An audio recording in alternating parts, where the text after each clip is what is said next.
Ladies and gentlemen, it is now 5:50 and I'm Dante Payne with your Chicagoland Sports Update, brought to you by the Illinois Media School. For more information on a career in broadcasting, go on to beonair.com. The Blackhawks look to sweep the season series against the Red Wings tonight, and the Blackhawks have won 9 of its 11 games overall. Blackhawks seek their 10th win in their last 12 overall games, and the season sweep against the Red Wings tonight at 6:30. Tip-off time to that. They also appoint like trying to secure that last wild card spot for the playoffs.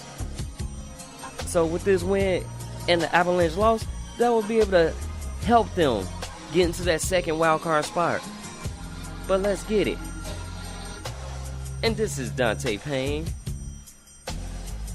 with your Chicagoland Sports Update. Stay tuned for Dragon Sports Live.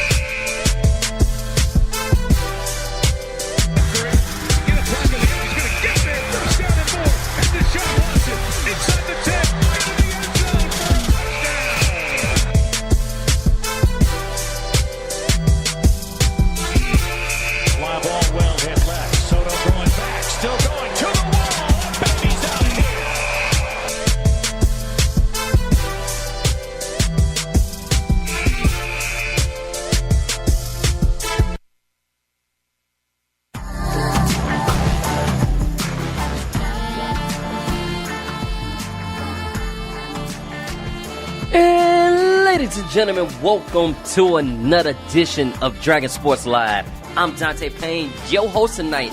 As it's going down, it's exciting news, good news, and good music coming up for you. We got Obi-Wan music coming up later on the show, as well as TC Boyd, the artist, coming up, and Good Ghost here coming up on Dragon Sports Live. We also gonna touch bases with the Machado ordeal. What's going on with that? What's going to happen to Bryce Harper? I'll tell you my thoughts and opinions coming up on that as well. We also going to get it cracking on the basketball tip. You know, All-Star break just happened this past weekend. And the potential trade barriers of who should be cut, released, or franchise tag, or transitional tag. Stay tuned. Rock with me and find out which one of these players, superstars, is not being franchise tagged. But before then, we have Waves by Good Ghost here on Dragon Sports Live. Check it out. This is from the album called Sanctuary, and this artist is called Good Ghost, and the song is called Waves. So feel the wave and rock to it here on Dragon Sports Live.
tune in to the hottest show for music and sports talk. This is Dragon Sports Live. Welcome back to Dragon Sports Live, where it's the hottest show for music and sports talk. And speaking of sports talk, we had deals that just went down on the 19th. Manny Machado is a San Diego Padre now. And check it out. His deal was worth $300 million for 10 years. That deal is surpassing A-Rod for his $275 million for a 10-year deal. But it's like, with that being said, what is it like? So what's Bryce Harper? Bryce Harper was the number one overall free agent, and Machado was the number 2. So does that mean Bryce Harper's deal is going to be higher? Does that mean, like, what's his deal? Because he still hasn't been signed yet, along with a couple other free agents, Craig Kimball and Dallas Keuchel, who haven't been signed yet. And they're good, big-name free agents. Now, the Sox missed out on this Machado deal. They was offering $250 guaranteed over an 8-year period, and if he do the 9th year and 10th year, then he'll get $120 in an incentive. So it'd been a $320 deal, but the incentives Machado wanted the guaranteed money. Like, he is a good player. Both Harper and Machado both are 26 years of age, and like I said, both great players. A lot of teams need a shortstop, and a lot of teams need right outfielders. So you need to figure out, like, what's going down. But on top of this Padre deal, right? The Padre signed Machado for $300 million, Eric Hosmer for $140 million the year before, the day after they signed Machado. That's crazy, right? So the Padres spent more on 2 players than they did in their previous 2 seasons. On top of that, they didn't have an all-star. And you just got an all-star who had all-star experience in 2018. And on top of that, Manny Machado was only a free agent for 113 days versus when he was with the Dodgers for 102. So, like I said, big ups to him on that deal. But what's Harper's deal going to be like? I feel like the teams that's lean right now, that's leading the way that could potentially sign Harper is the Phillies. The Nationals may offer him a lucrative contract to get him back. And then the Cubs is number 3. Those are teams that I see can sign him and will have a great need for him. Everybody needs a power hitter, especially when you was a home run champion at that, and you're agile and quick in that outfield. Everybody needs that on the team. Like, don't let good talent go to waste. Don't let good talent sit to the side. Pitch y'all, shoot y'all shot, as they say. Go out to Bryce Harper, you know? Check him out. See what he got to say. Offer him something that's better. Because Machado being the first to sign, it's like, it's making me escalate that Harper's deal may be higher or just about the same as Machado's. With that deal, what does this deal include? We got people that's pissed off about it. Got people that's, not looking forward to this. Sox general manager was upset about it, but at the end of the day, what y'all was offering wasn't what Machado was looking for. So the best thing to say is, tough luck. But like I said, it's going down in the baseball round. And also, training camp has kicked off, and the first game for spring training for the Sox is on the 24th against the Padres. So if you're watching spring ball, you gonna see Machado in action if he already, reported to San Diego already. Y'all gonna see him in action against the Sox. Kinda ironic, right? I at least think so. Which is kind of crazy to me. So check that out. He will be there against the Sox, and let me know how that game goes down. How's it going? Now, I did say I got some new music for you guys coming up here on Dragonland Sports in just 1 second. I have now this new song that y'all about to hear just debuted on Valentine's Day. It's that Valentine's Day sweetness, and this song was written by Obi-Wan Music, and it's called Swishers featuring V Armstrong here on the Dragonland Sports Radio. Check out the song, and if y'all like the song, shoot me a comment if you're following me on my live and Facebook, or you can just, go to my Instagram at Dragon Jump Pro and Facebook and Twitter and shoot a comment to me and let me know what you think of the song. And I definitely would let the artist know what the song sounds dope to me, so let me let you guys listen to this song here on the Dragon Sports Live. Check it out. Obi-Wan Music with Swishers.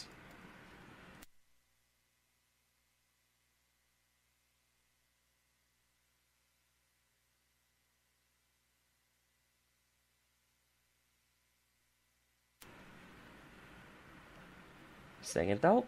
Hold on 1 second, because I'm having a little bit of technical difficulties with that. Better yet, let's do Good Ghost Runner, and then I'll figure out why the song is not playing. Then we'll be able to get that song for you. But stay tuned. Rock with me. Here's Good Ghost with Runner.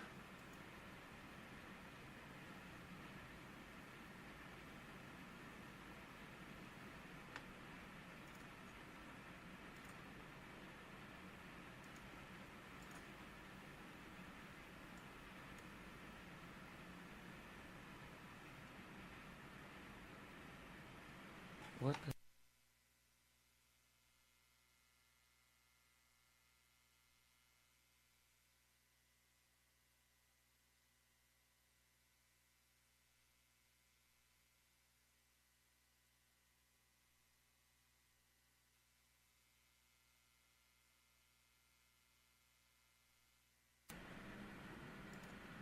Well, I guess I won't be having music right now, because for some odd reason, it's not playing. It's not doing its thing. Well, anyways.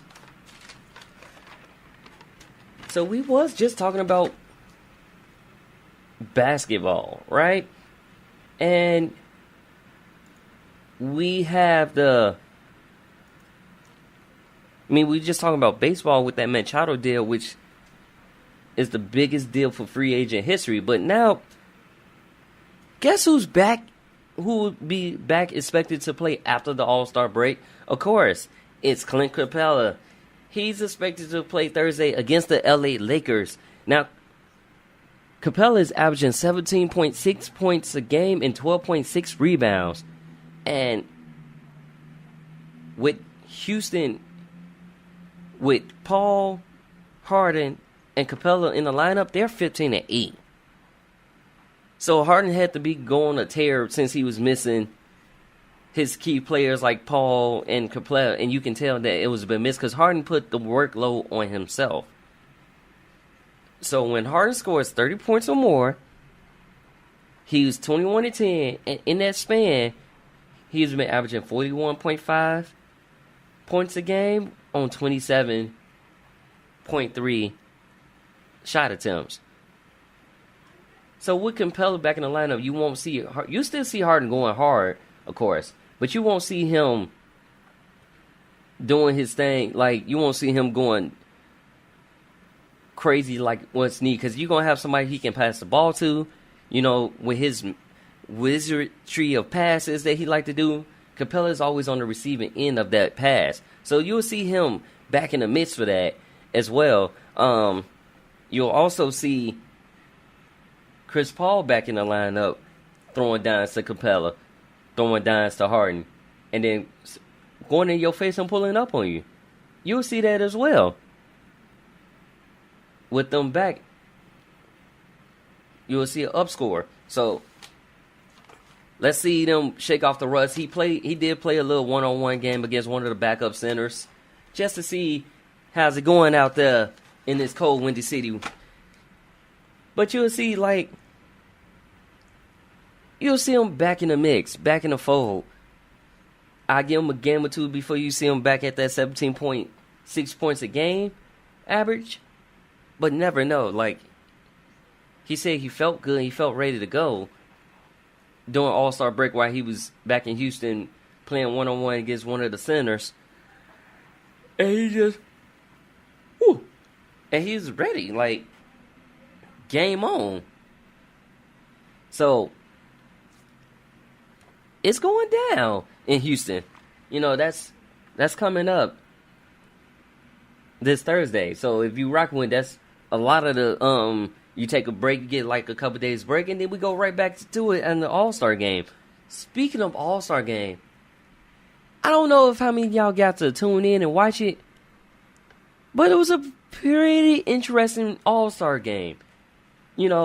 Especially with the Rising Star Challenge, when you take first-year players and second-year players, mix them up, and they go against each other. So it was a really good game for the Rising Stars on top of that as well. And the All-Star game itself. Now, my thing was, 3-point shootout. It was pretty fun if you tuned in. But if you didn't tune in, let me give you the breakdown of All-Star Weekend.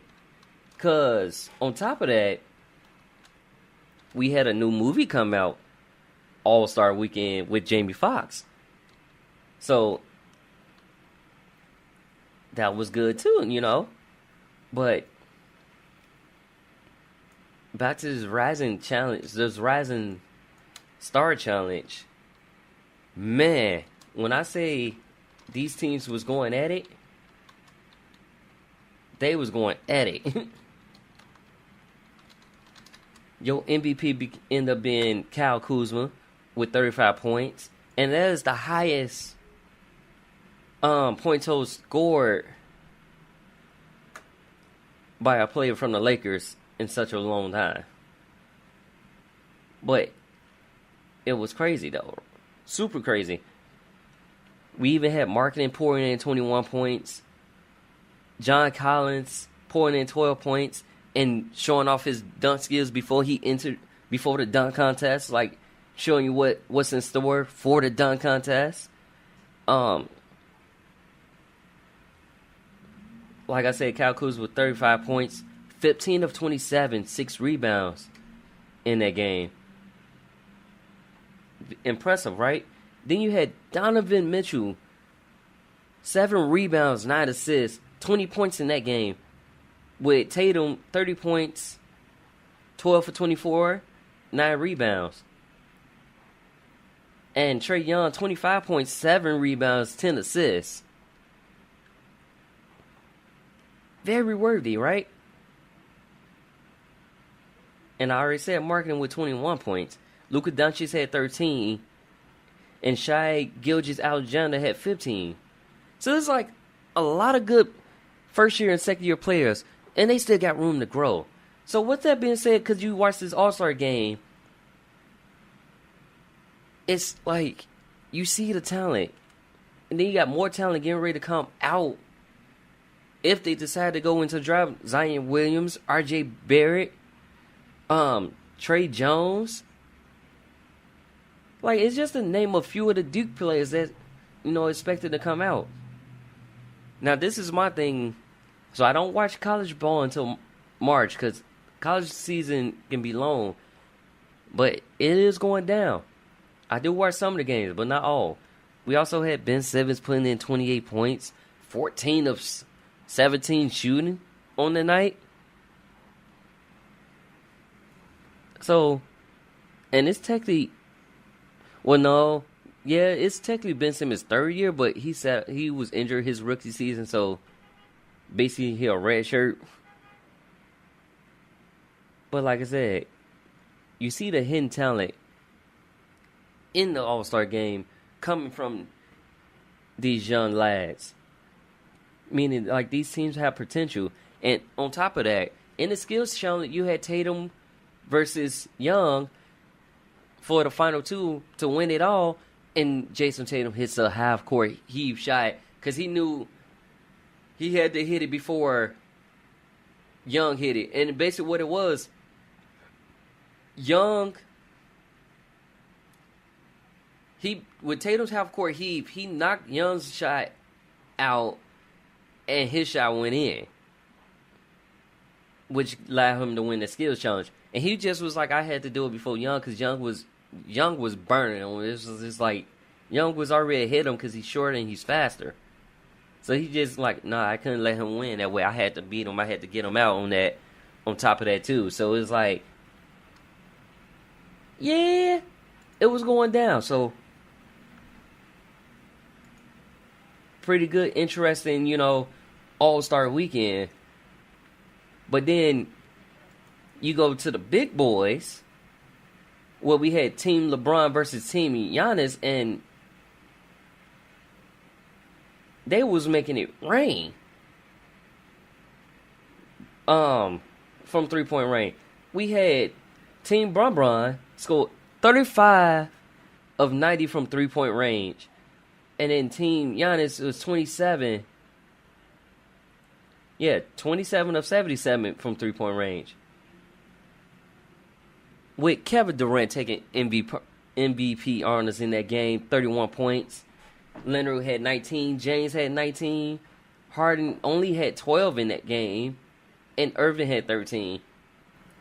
So you got to see Kyrie Irving and LeBron play together for the first time in a while since he left Cleveland. And it was like, people was like hinting to it, saying, oh, Irving may go join Kyrie, may join LeBron at the Lakers. But it's like, you don't know. In top of that game, you don't know what's going to happen. Wait till the season end. Like, if they don't openly say anything about it, let them focus, let them play ball. Let them ball out, let them go in, do what they got to do. Like, instead of making all these rumors, like, if he physically didn't say it, wait till the end of the season. Let them check out and what's going on. Right? And with that being said, let's continue with the score. So we had Giannis scored 38 points on his side. On top of that, you had a high bounce pass to Giannis from Stephen Curry. Like, Curry bounced that ball so hard that it had to go over Durant's head for Giannis to put it down. And Giannis just so long and slinky that he just put it down. It's like, that dude's is a force to be reckoned with. And his 3-point shot is getting better and better. He's taking more shots. He was 2 for 6 in that game, just showing you, like, he can't hit him. While fellow big man Embiid was 0 for 3 from 3-point range, and Kemba Walker was 0 for 5, but needless to say, the man's a force to be rocking with. It takes him roughly 2 dribbles and he's at the rim. I should say 2 steps and he's already at the rim because he's just that long.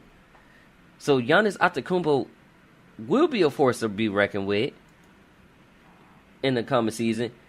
And he's only 24 years old. Crazy, right? He's only 24. So he's still developing. He's still growing more. He may enter the dunk contest next year. We don't know. He said he's thinking about it. So let's see. Let's check it out. On the upscale, let's, see what's going on. Because I'm down for it. But with that being said, we'll be right back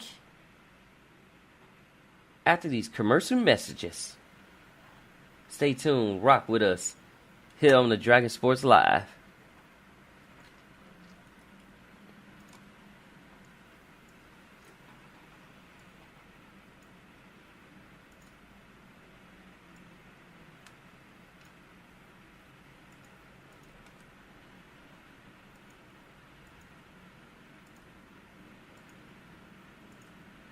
What the?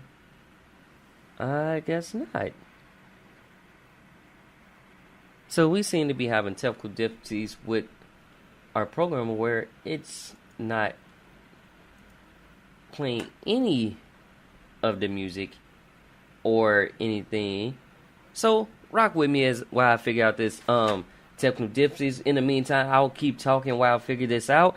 In other news, we got Jody Meeks, who signed a 10-day contract with the Raptors due to Fred VanVleet had surgery on his hand, and DeLon Wright was traded in the Marc Gasol trade. So we had him signed to a 10-day contract. Now, this is his first game since serving that 25-game suspension for violating NBA and NBPA anti-drug program.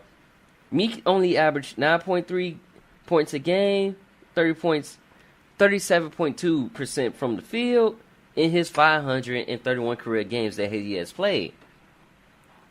Meeks will sign a 10-day contract, so he'll be playing alongside with Marc Gasol, Kyle Lowry, Kawhi Leonard, Danny Green, and more. And I'm excited for that. So it's going down then. It's going real down.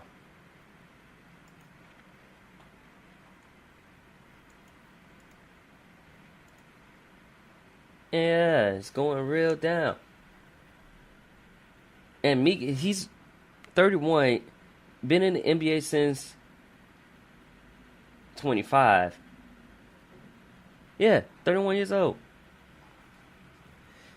So seeing that he hasn't played in a while, not sure how Adam, he would probably be a good rotational player and still show it that he got the game. But with his age, I think his pretty much career is done. He can either go, like I feel like he's going to end up going overseas or going to the G League, which a lot of people still recognize it as the D League, but I like the G League better.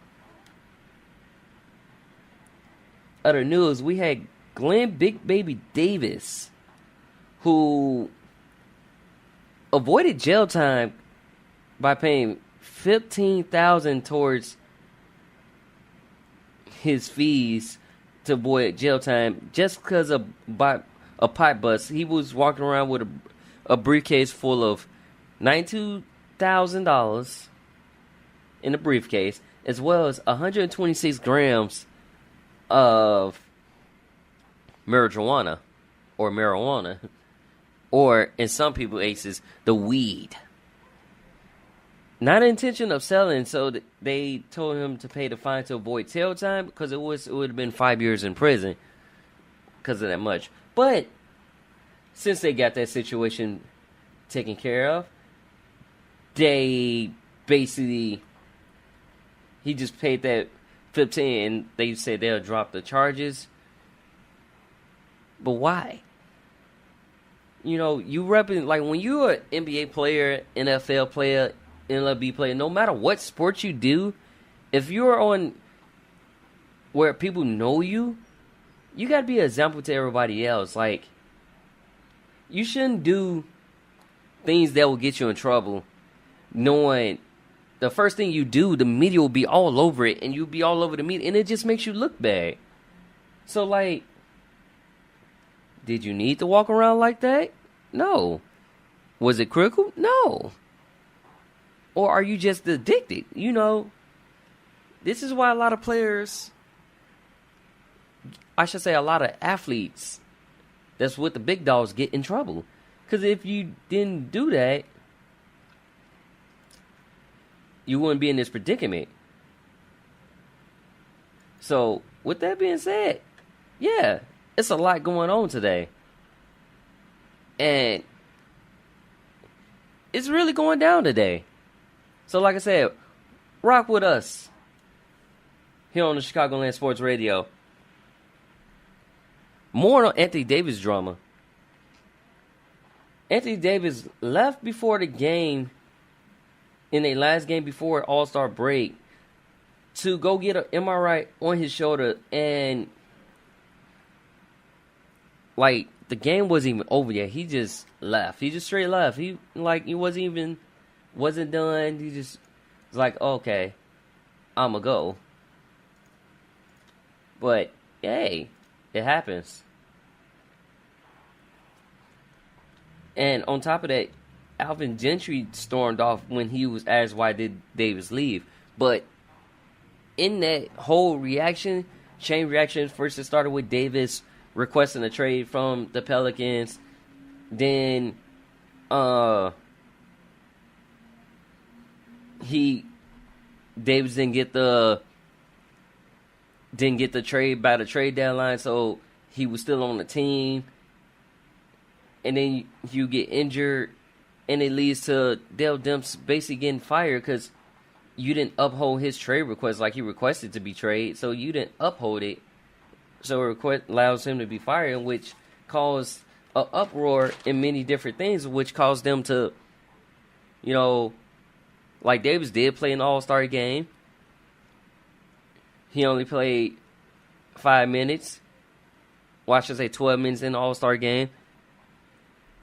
But it's like you basically playing with a team that you don't want to be a part of anymore. He just want to go somewhere where he wants to win. And he basically issued a statement out in one of his press conferences. It's like, I'm open to 29 teams, picking me up. Like, he want what's best in free agent. He just want to win. He want to go to a team where he can win, make that team a contender. And that's all he want. Nothing else, nothing more. So, let the man do what he got to do. Let him be live. Let him, as I said before, let the man ball out. So with that being said, it's going down in New Orleans. Don't know if you'll see his playtime be restricted a little bit more. That's one thing we don't know what would happen. So I'm down for whatever.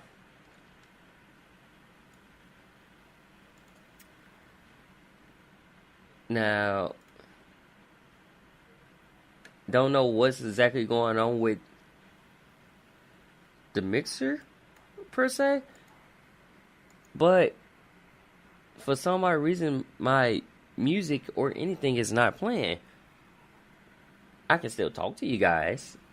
I can still hear you guys, but music is not playing, which is kind of weird to me, because I got these artist songs that I want to feature on the track, and yeah, I can't really play it right now, and it's kind of irritating. So moving on, we talking basketball right now, and since All-Star break, we do have a couple games scheduled for tomorrow. And let's go down those teams. Who we pick, who we win for those teams.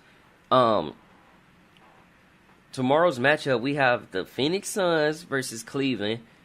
Now, that game right there, that's, the Tank Central game, because both of these teams have one of the worst records right now, and it's just like, so who gonna get this lottery pick? That's basically what they're playing for in this game. Like, who's the better team to lose? Who's the better team to win?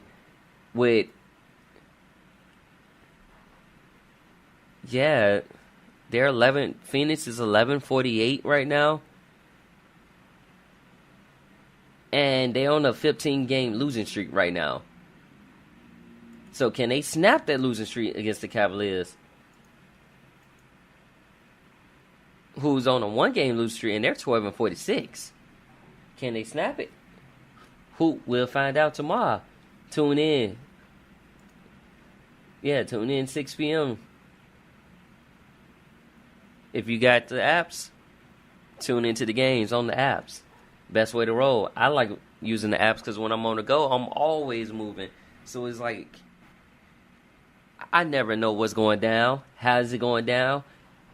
But if you like sports like me and you want to watch the game, I wouldn't recommend watching that game per se. But if you want to see who's the better team at tanking, yeah. Can the Phoenix Suns snap that winning streak? I mean, that losing streak? Ooh, I'm sorry. Yeah, I wish I had a winning streak, but y'all got a losing streak. I'm down for it. You got another game. We got Miami versus Philadelphia in that game. Portland at Brooklyn. Boston versus Milwaukee. And then Sacramento versus Golden State. Houston versus the Lakers. Like I said before, Capella is expected to play in that game. And then Friday's matchup, we got the Washington Wizards versus Charlotte Hornets. New Orleans versus the Pacers. And then the Chicago Bulls will meet the Orlando Magic again in that game. Speaking of Bulls, Porter is actually a good pickup. Like, I've been talking with many different people. I still wouldn't trade it 2 players for 1 in that case, but their offensive intensity has increased. Their 3-point percentage has increased since they added Porter, and Porter's been a very good addition to the Bulls. With Timothy, he's been an alright addition. Ooh, that creeped up on me. Sorry about that. Yeah, he's been an alright addition to the Bulls, but he's better than Ryan. I give you that. Defensively, Ryan is good, and he loves to pass the ball, but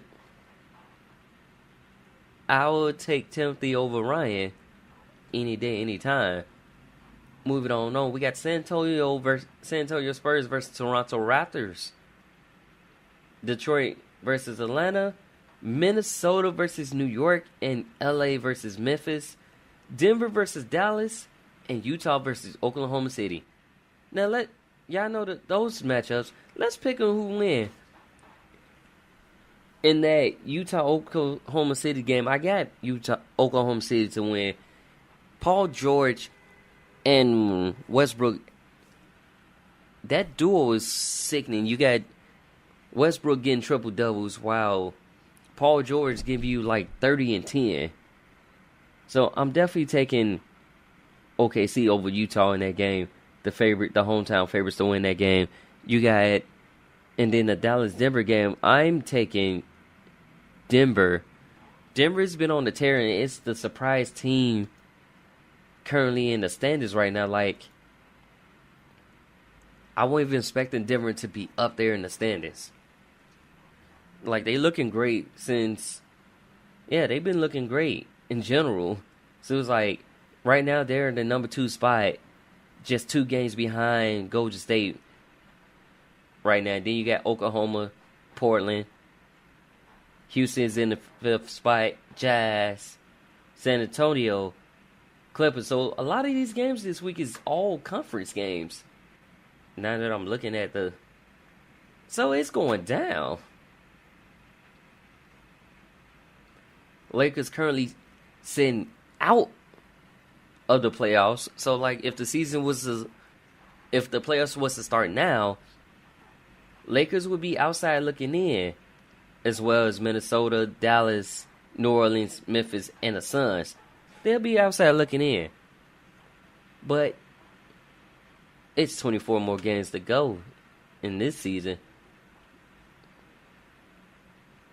And also, Denver's on a 2-game win streak this week, and 7-3 in their last 10. So, definitely got Denver in that game. As far as the Clippers game, Memphis game, I don't know. I don't even know, because I think I'm going to take the Clippers in that game. They are 5-5 in their last 10,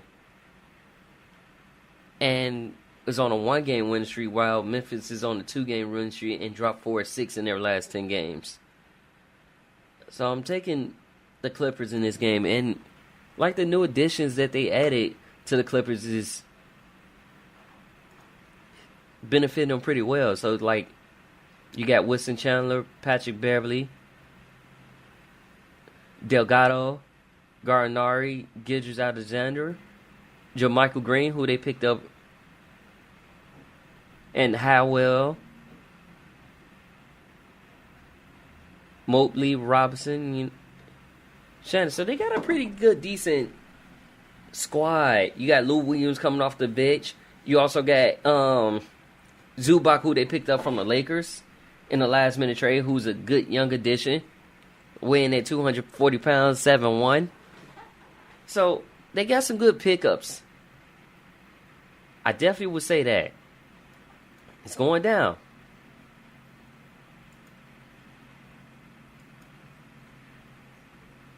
Still don't know why. Music is not playing or commercials. And it's starting to drive me bonkers. Show must go on, must go live, must continue to grow. But yeah, it is going down. Especially in the NBA. Switching over, we have a lot of potentials as the fiscal year for the tag deadline has begun.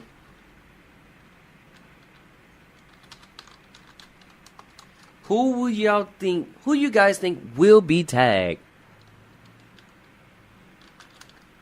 this NFL season?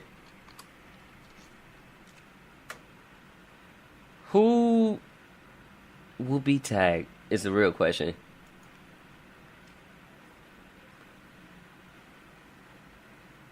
If y'all watching on live or on YouTube, drop y'all comments.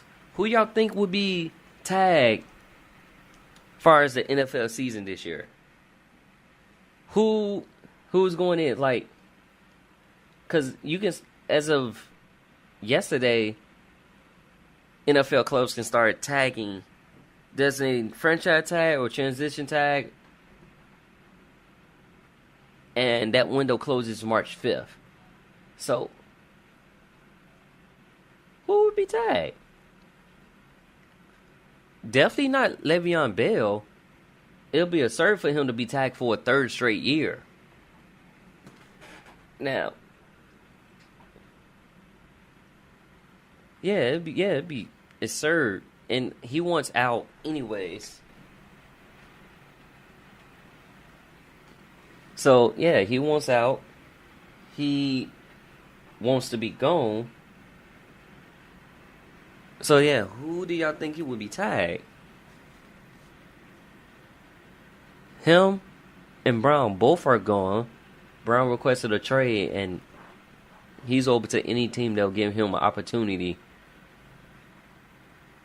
Now, is basically what he said in a press conference just the other day. So we already had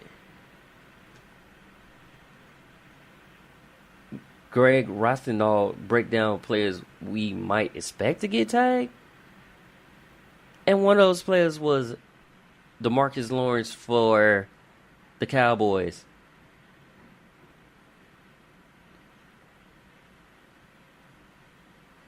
Like, he don't mind the huge season salary one bit, but noted that his price would only go up if a long-term deal was worked out by the deadline.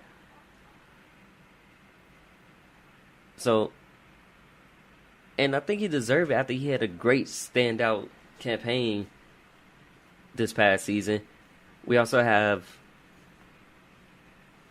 Javion Clowney, who might be franchise tag because he can play two positions. He can play linebacker and defensive end. So, but I think he's more likely to get a long-term extension. Maybe, maybe not. But Clowney has a gang of injuries that's looming over him that would, I would put the franchise tag on him. Like, let me see what you could do after this season. And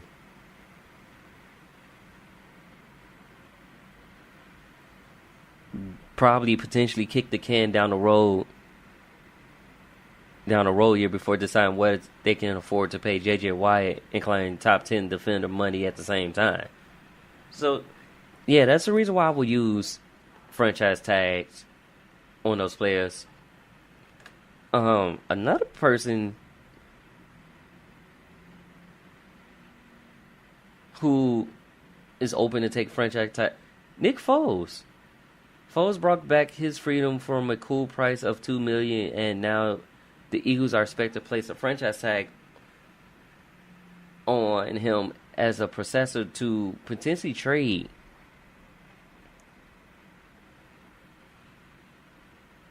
Foles, but to be my honest opinion about that, keep Foles, let Rents get a fresh start somewhere else. Like, their stat lines is pretty much similar to me, like far as yardage, touchdown completions, QBR rating. It's the same. They both was at 62.3. So far as QBR. So either way, it's like you basically essentially have the same player. One just can't stay healthy enough and always seem to miraculously get hurt around playoff time, where you got then Nick Foles comes in to save the day. So, yeah. And then you also got a couple other players. It's like, because it's that tag period that goes until March 1st, who's the potentials of being tagged is what, everybody says. Tag and off-season moves. So, check it out with us as we go down the list.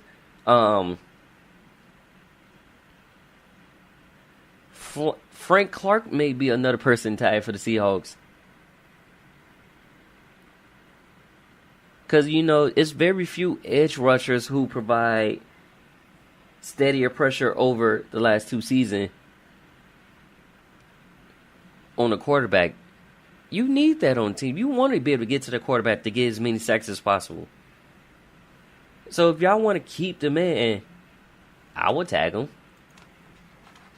Just to keep it. Now, for those who don't know what franchise tag is, let me break it down to you and tell you what it is. Because that way, you'll get a better understanding.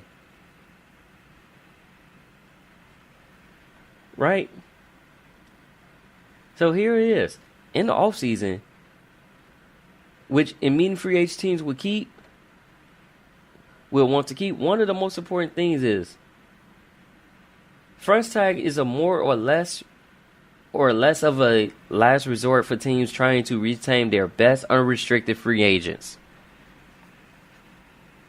It's an essential 1-year deal that grants a window to negotiate a long-term contract. If no deal is struck before July 15th, that player gets locked into his 1-year deal. On top of that, the price is based on the average top 5 salaries from the player's position or 120% of the previous salary. Whichever number is higher, needless to say, teams will try avoiding tagging quarterbacks and pass rushes because those positions tend to be the most expensive.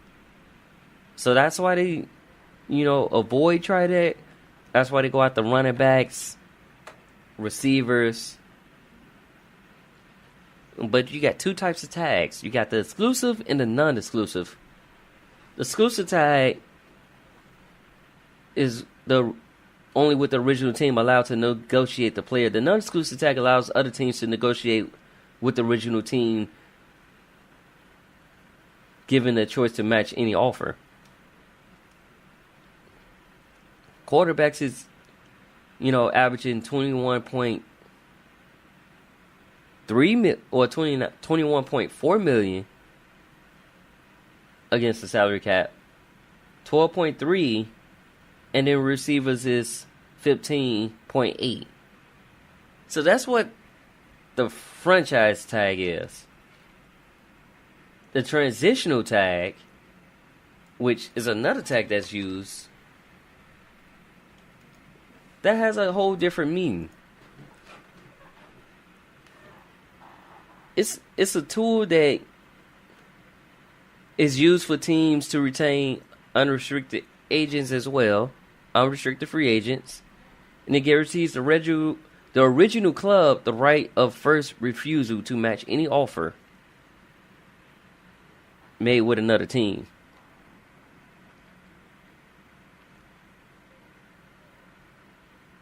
And it's basically just a way of saying, like, hey, we're going to trade this player, but we're going to trade it to our advantage.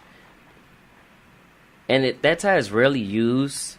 So, like, that tag was actually used on Alshon Jeffrey. Bears didn't match the offer, and he ended up with Philadelphia and ended up winning the Super Bowl with them.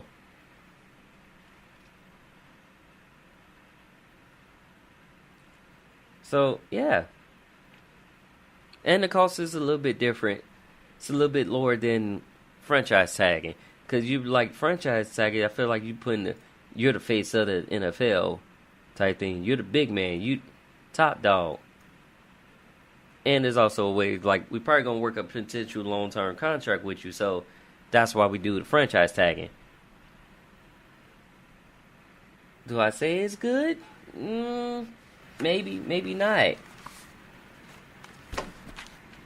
But let's check out some of these off-season moves that can improve all NFL teams, starting with the NFL teams. So, one, they can release Sean Lee, Allen Hurns. Because Lee is a Cowboys icon after 9 years with the team. His role as an every down linebacker was taken by rookie Leighton Vander Esch last season. And Lee has a cap hit of $10.8 million. And by cutting these three veterans, Dallas will free up. So Sean Lee, Allen Hurns, and Terrence Williams, Dallas would free up $14.3 million in cap space, pushing it to $59 million in total. So, after, a decade of struggling with their salary cap, Cowboys are actually in a good position. That can add, a good big time free agents because it's then to happen. That can also give you the opportunity to extend DeMarcus Lawrence contract. Or, give him a lucrative contract that he deserves. As I said before.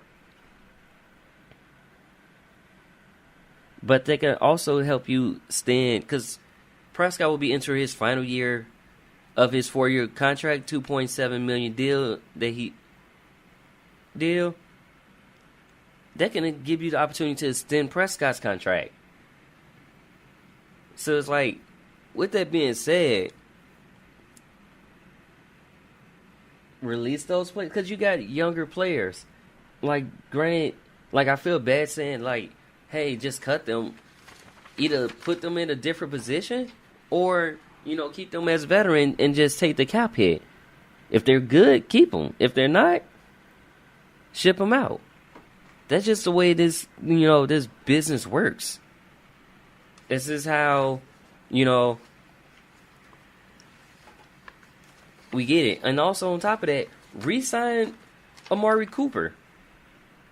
Get him some more help.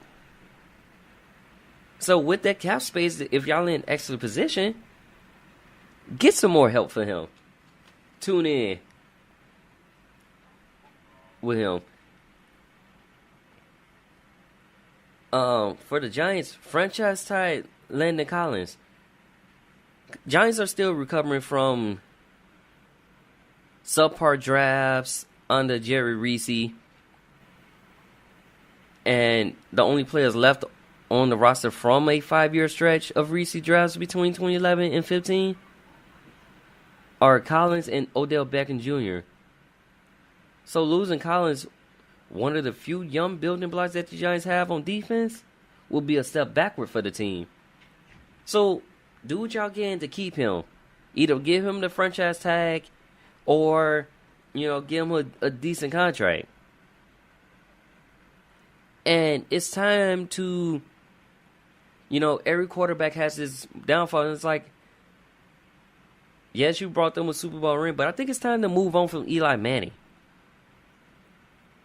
Acquire a veteran that can replace him, or, bench Manning and bring in one of your rookies. Let your rookie... Because Manning's numbers significantly dropped. He posted a career high percentage of 66 and the fourth best passer rating of his career with 92.4. But the two-time total, the two-time Super Bowl MVP total QBR was mildly at 51.6, ranking him 25 out of 33 qualifying passers. And he was knocked down quite a lot in that last season. I watched a couple of the Giants game, and it was like he couldn't even get the ball out. Like, he had to basically get the ball to Barkley all the time. So with that being said, go after another quarterback. Now, there's a lot of quarterbacks that's out there that will probably fit well with the Giants' process and their game plan. Hey, the Broncos progressed a trade to the Ravens for Flacco. So go ahead, grab Case Keenum. Because he would excel under Pat Shermer's just doing his breakout season in Minnesota. So I would go after him. Especially if y'all talking about trade. Or go after a quarterback in the draft. So we got Kyler Murray, Dwayne Hopkins. And Hopkins is the number... Go after Hopkins with the number 6 overall pick that you guys have. Because if y'all don't take Kyler Murray because he's under 6 feet, then go after tall. We also got Tugela. Couldn't even get his name out. Couldn't even think of his name for a second in the draft. So it's like, go after these players that you need. You don't really need another running back. You got a pretty decent set of backs. So it's like, you don't really need another running back. And then on top of that, so like I said before with Foles, they was talking about franchising and bought out his, let him leave in free agency. If y'all don't want to keep him as a starter, let him leave in free agency. Let him test the market and see where it begins. Because the new league year begins in March.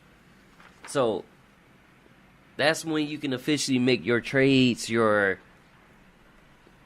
those trades that was said to be made, that's when they can officially be done. When it can be set in stone. Right now it's verbally, and like I said, those trades are set to change in the season. So, check it out. Because I'm down.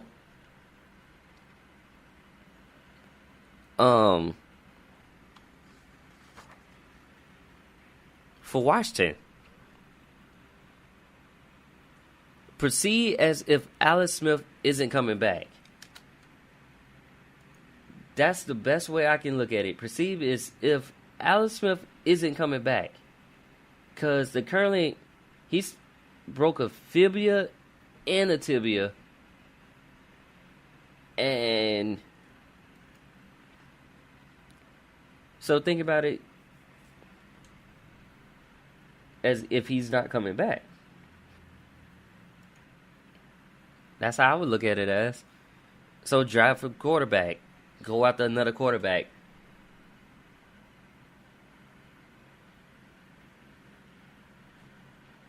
And that's the best possible way to do that. Because Give me 1 second. I'm going to pull up. You got Mark Sanchez and Josh Johnson as your current quarterbacks right now. That's active, that's not injured. Sanchez is kind of falling off. And Alex Smith, I think he's probably at career end, depending on how he comes back from this injury. This is depending on what type of Alex Smith you get. So it's like, yeah, moves on like if he's not coming back. Let's just say he decides to retire. Because Alex Smith is 34 years old currently.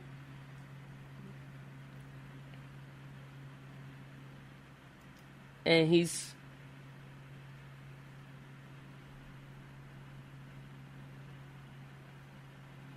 So, yeah.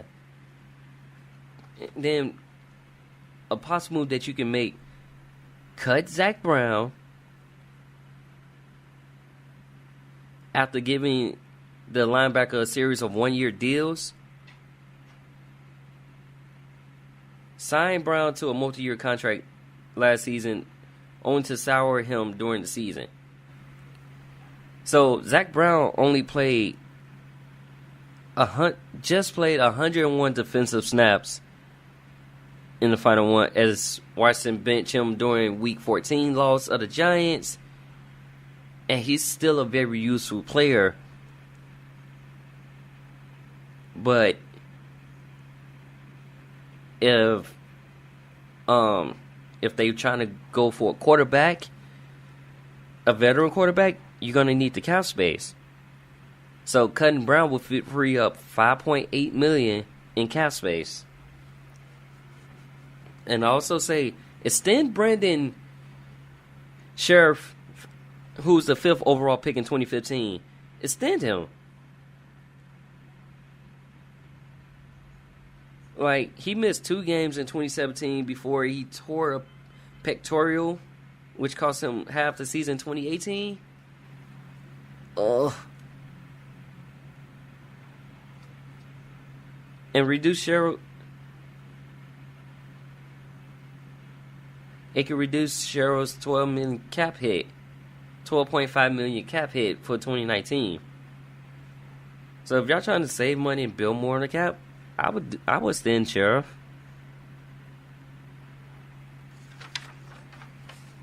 Definitely bring back Adrian Peterson, who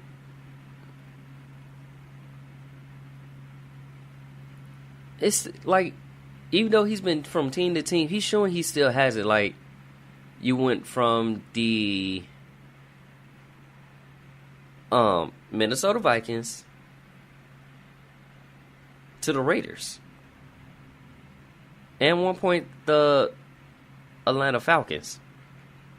I was thin. He's still showing you, like, he can be productive. He can give you yardage that you need. Like, a $3.5 million raise would make perfect sense. And he deserves it. So bring back and also cut Bears. On the other hand, Bears looking for a competitor for Cody Parkey. Even if Parkey missed the kick in the wild card game, was actually tipped by Eagles defender, it's difficult to imagine not having a second kicker for the real future. So it's like, yeah, they're looking for kickers to, make it a competition for Parkey. If not replace him, they still keep him. So they just trying to see if that competition will make him play harder or kick harder. Like I said, the fiscal year starts in March for the NFL to make these trades and all these transactions. You can cut players right now and release them, but as far as trades, is making it be known. So with that being said, stay tuned for next week. join with me. Same time, same place, Wednesday at 6 p.m. Central Standard Time, as for another edition of Dragon Jump. Dragon Jump Productions is my business, but another edition of Dragon Sports Live.